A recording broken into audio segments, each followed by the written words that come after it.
अस्सलाम वालेकुम नाज़रीन, उम्मीद है खैरियत से होंगे। आज नए व्लॉग के साथ हाज़िर हूँ और ये व्लॉग आज बड़ा इम्पॉर्टेंट है। आज एक माफिया की कहानी आपको सुनाऊंगा जो एक सेक्रेटरी जो कि 20 ग्रेड का सेक्रेटरी है उसको तब्दील करवाने के लिए क्या क्या जतन कर रहे हैं।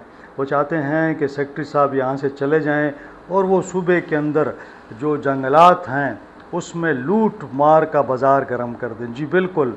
और इसमें कोई लाख 2 लाख करोड़ 2 करोड़ 10 करोड़ नहीं, अरबों का मामला है। ये अरबों का जो लेन देन है ये उसका मामला है। और एक माफिया चाहता है कि वो इस सारा अरबों रुपए के जो जंगलात हैं इनको हड़प कर ले। कहानी क्या है? बड़ी दिलचस्प कहानी है और आपको मैं ये कहानी तफसील से सुनाऊंगा। और आपको ये है कि आखिर तक सुनना होगा ताकि आपको अंदाज़ा हो जाए कि पाकिस्तान के अंदर काम करना कितना मुश्किल काम है। यहाँ अगर कोई ब्यूरोक्रेट जो है वो अगर काम करना चाहता है, ईमानदारी से काम करना चाहता है, तो उसको कितनी मुश्किलात होती हैं और उसके ख़िलाफ़ क्या साजिशें होती हैं। इससे पहले कि मैं डिटेल में जाऊँ, आपसे वही रिक्वेस्ट, चैनल को लाइक कर लें, सब्सक्राइब कर लें, दोस्तों के साथ शेयर करना ना भूलिए।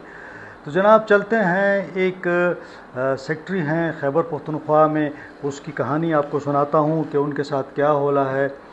ये है जनाब खैबर पख्तूनख्वा फॉरेस्ट एनवायरनमेंट के सेक्रेटरी हैं शाहिद ज़मान साहब। उनकी तैनाती मौजूदा जो हुकूमत है उसने की थी और वो उनको कहा गया था कि जी आप सूबे के अंदर जितने भी जंगलात हैं उनकी हिफाजत के लिए और इसको बढ़ाने के लिए इक़दाम करें।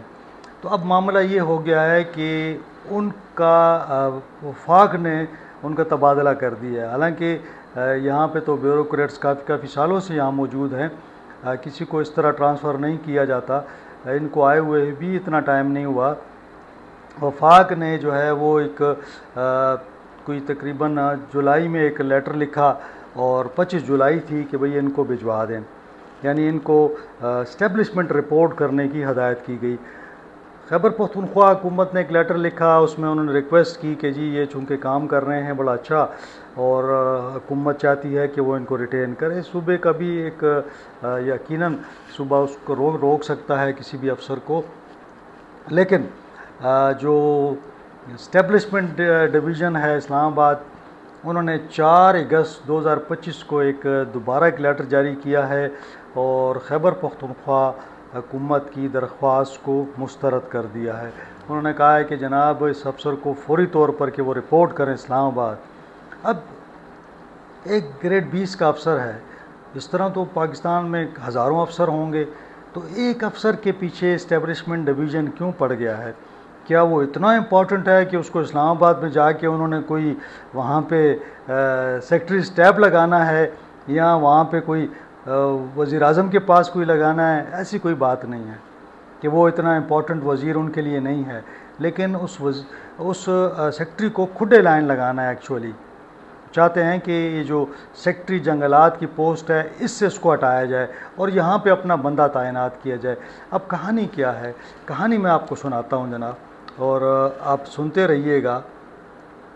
ये बताया जा रहा है कि ये जो ट्रांसफ़र का जो सारा चक्कर चल रहा है, यानी उनको यहाँ से निकालने के लिए, हालांकि बहुत सारे अफसर हैं, तो आखिर इस अफसर में कोई सुरखाब के पर लगे हैं जो इस्लामाबाद इनको मांग रहा है। वही सूबे में आए हैं, अगर सूबे में उनके कितने साल हो गए हैं, यहाँ तो कई सालों से भी लोग बैठे हैं। तो जनाब बताया, मेरी बात हुई हुकूमती एक अहम शख्सियत से। आप समझ ही रहे होंगे शख्सियत, जब मैं अहम कहता हूँ तो लोग अक्सर समझ जाते हैं कि जी लकड़ी के स्मगलर्स, कब्ज़ा माफिया और सियासी असर रसूख रखने वाले तजारती अनासर जो कारोबार करते हैं लकड़ी का या जो जंगलात में काम करते हैं, ये सारी वो मुहिम चला रहे हैं। और चूँकि जो मौजूदा सेक्रेटरी हैं उन्होंने गैर कानूनी लकड़ी की फ़रोख्त, गैर कानूनी मादनियात निकालने और जंगलात की ज़मीनों पर तिजारती कब्ज़ों के ख़िलाफ़ कार्रवाइयाँ की। अब आगे चल के मैं बताऊँगा कि बड़े बड़े लोग इसमें इन्वॉल्व हैं। तो जनाब अली, अब सरकारी जो ज़राए हैं ना, उन्होंने बताया कि इनके तबादले का जो प्रेशर आया ना, वो इसके बाद आया कि उन्होंने चतराल में अरंदू गोल में कोई 14 लाख मुकफ फुट गैर कानूनी लकड़ी की फ़रोख्त का जो उन्होंने रोकने का फ़ैसला किया। यानी एक फ़ैसला हो गया कि अरंदू में लकड़ी पड़ी हुई है, तो ये आपको पता कितने की है? 8 अरब रुपए की है। तो ये फ़ैसला हुआ था कि ये 8 अरब की लकड़ी बेच देंगे। और सिर्फ ये 8 अरब का मामला नहीं है, जब ये 8 अरब की बिकनी है, इसके साथ मज़ीद 8 अरब की मज़ीद कट जाएगी और पता ही नहीं चलेगा कि कौन सी लकड़ी वहाँ गिरी हुई थी या टूटी पड़ी थी और ये कौन सी है। उसी चक्कर में चतराल के सारे जंगलात को खाने का मंसूबा था। फिर हज़ारा बटाग्राम में भी कोई तकरीबन 65 लाख मुकफ फुट लकड़ी जो थी वो भी इन्होंने कब्ज़े में ले ली और वहाँ पे मज़ीद कटाई उन्होंने रुकवा दी। अब इसके साथ साथ आगे चलते हैं जनाब। ये कोई एक चीज़ नहीं है। हज़ारा में जो गुजारा जंगलात हैं उसमें 6 लाख एकड़ इलाके को महकमा जंगलात के दायरे इख्तियार से निकालने की तजवीज़ भी मुस्तरद की। यानी लोगों ने एक किया था कि जंगलात के एरिए को महकमा जंगलात से निकाला जाए, गुजारा जो जंगलात हैं, और ये कमर्शियल इस्तेमाल के लिए इनको खाली किया जाए। फिर उनका प्लान क्या था? प्लान ये था कि यहाँ सड़कें बनेंगी, फार्म हाउस बनेंगे, होटल बनेंगे, मोटल्स बनेंगे और बड़े पैमाने पर तजारती सरगर्मियाँ होंगी। तो जनाब सेक्रेटरी साहब ने रख दिया पाँव। अब तो चीखें निकलनी थी। अच्छा, इसमें जो मैं आपको कहानी सुनाने लगा हूँ ना, वो है एक और कहानी। इसके अंदर एक कहानी है। ये है मकनियाल का इलाका, जो मारगला हिल्स, अगर आपने सुना हो, ये हरीपुर का जो डिस्ट्रिक्ट है और जो इस्लामाबाद का डिस्ट्रिक्ट है, इसके दरमियान का एरिया, बड़ा खूबसूरत इलाका है। वहाँ पे जंगलात हैं। वहाँ पे जनाब याली कुछ बड़े बड़े लोगों ने वहाँ पे ज़मीनें जो है ना वो वहाँ पे रिहायशी कॉलोनियाँ या जिसे कह लें टाउन बना लिए हैं।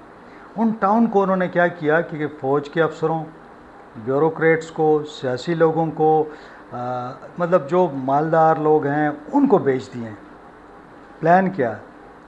प्लान ये है कि इस्लामाबाद के करीब है, वहाँ पे होटल बनाएंगे, वहाँ पे ज़बरदस्त किस्म की एक वहाँ पे मतलब है कि एक दूसरा नथे गली बना दें वहाँ पे।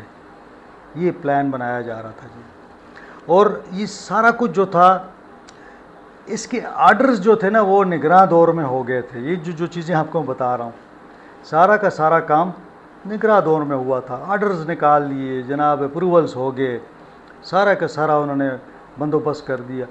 ये जो सेक्रेटरी साहब हैं ये आए तो इन्होंने आके जो हमारा यहाँ पे खैबर पख्तूनख्वा फॉरेस्ट ऑर्डिनेंस है 2002 और रूल्स 2004 के जो रूल्स हैं उसके मुताबिक इन्होंने सारा कुछ ही मनसूख कर दिया।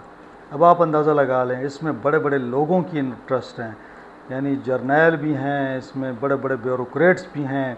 और एक तो माशाल्लाह एक ब्यूरोक्रेट तो वहाँ पे जो है ना मरकज़ में हैं, और उनके भाई साहब जो है ना उनका वो मुनाल वगैरह भी उनका है। आपको समझ तो आ गई होगी वो कौन है। तो वो चाहते हैं वहाँ मुनाल वगैरह बनाना, क्योंकि इस्लामाबाद से तो उनको मुनाल तोड़ दिया, उनका ख़त्म हो गया। अब उनका ख्याल है कि ये सारा मुनाल का सेटअप यहाँ पे लाया जाए। तो वो ब्यूरोक्रेट आपको समझ आ गई होगी कौन है। अब जनाब जब से ये आए हुए हैं सेक्रेटरी साहब, इन्होंने जो एक आर्डर था 57 और यहाँ से था कि ये 2023 में ये निकाला गया और ये मई का महीना है, फरवरी में हुकूमत चली जाती है, मई में ये आर्डर निकाला गया है और इसमें कहा गया है कि गुजारा जंगलात में मादनियात निकाली जाएँ। ये एक और माफिया है मादनियात वाला। इन्होंने जनाब 26 जुलाई 2024 को ये मनसूख कर दिया। फिर एक नंबर है 60, ये जनवरी 2024 में ये भी, अच्छा इसके बाद 2024 में आ गए। इसमें था कि लकड़ी निकालने की इजाज़त, वो भी इन्होंने जनाब मनसूख कर दिया। कब? 23 अगस्त 2024 को। इसी तरह 4 दिसंबर 2023 को गुजारा जंगलात में मादनियात निकालने की इजाज़त थी।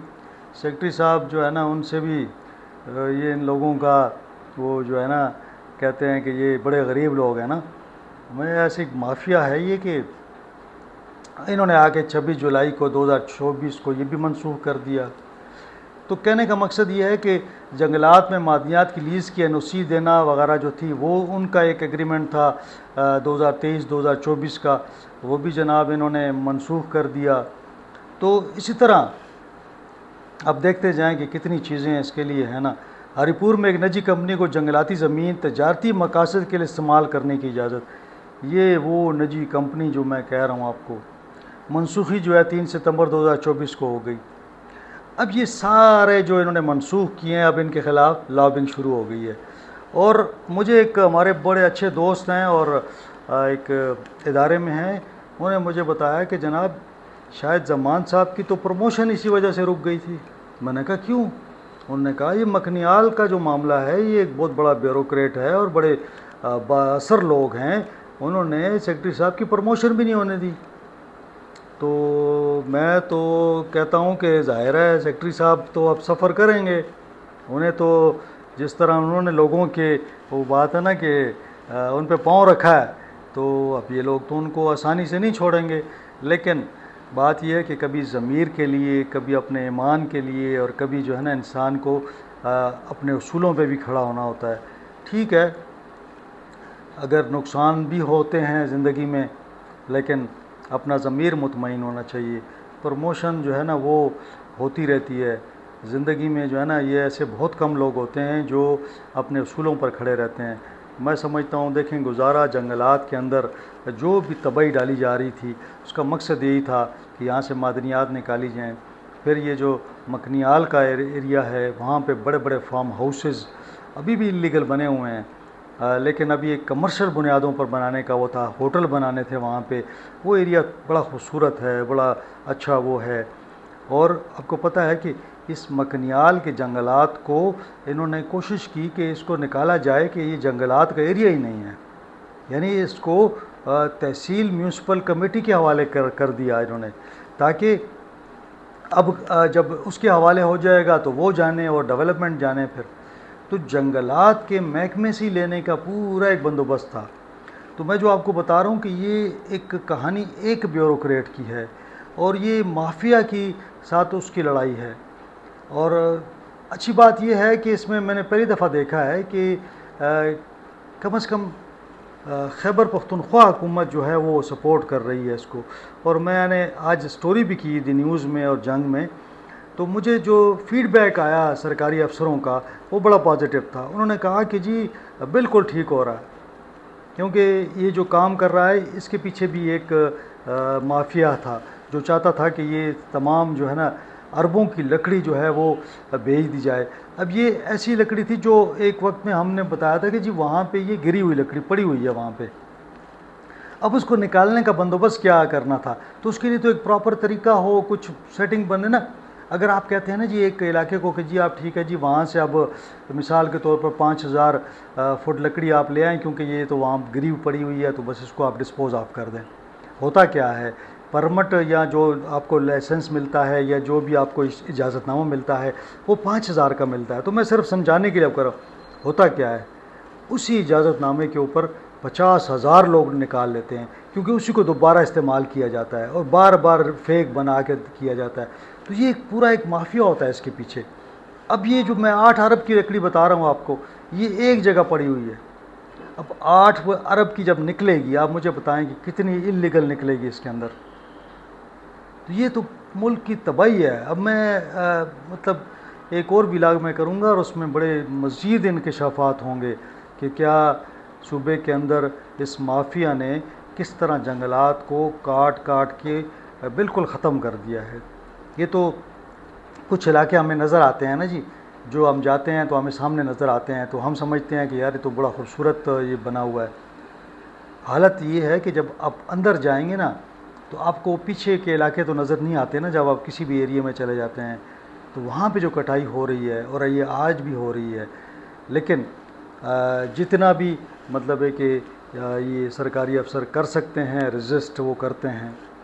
बहरहाल आज के लिए इतना ही, और हमें उम्मीद है कि वफाकी हुकूमत जो है वो इस बारे में कोई पॉजिटिव रिस्पांस देगी और ये शायद ज़मान साहब का जो ट्रांसफ़र का मामला है इसको रोकेगी। और इसके लिए यही होगा कि इनको यहाँ पे रहने दिया जाएगा ताकि ये माफिया के ख़िलाफ़ कार्रवाई करते रहें। आज के लिए इतना ही, इंशाल्लाह अगले व्लॉग में मुलाकात होगी। अपना और अपने फैमिली का ख्याल रखें। अल्लाह हाफ़िज़।